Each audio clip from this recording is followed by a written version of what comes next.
মতে ইসলামী দলগুলোর ঐক্যবদ্ধ হওয়ার মানে কোনো নেগেটিভ অ্যাপ্রোচ কোনো পক্ষ থেকেই দেখা যায়নি। সবাই আগ্রহী, সকলেই আগ্রহী।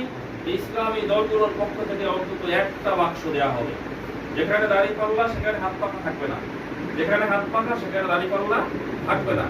এরকমের একটি থিওরি নিয়ে সকল দলের পক্ষ থেকে আগ্রহ ব্যক্ত করা হয়েছে।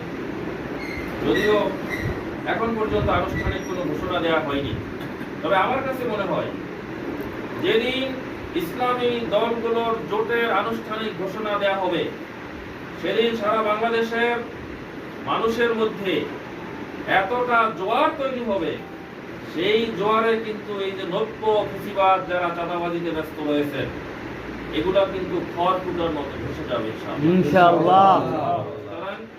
ওদেরকে দেখে আমাদের ভয় পাওয়ার কোনো কারণ নাই।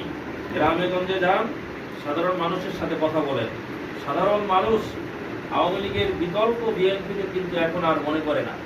ওরা ওইটা মনে করে যে আওয়ামী লীগের চাঁদাবাজের বিকল্প চাঁদাবাজ হচ্ছে কি বিএনপি, এটা মনে করে।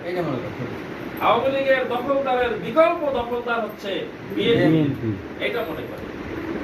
আর একটা সিম্পল বিষয় খেয়াল করতে হবে, আমরা যারা ইসলামী আন্দোলন করি, ইসলামী রাজনীতি করি, আমাদের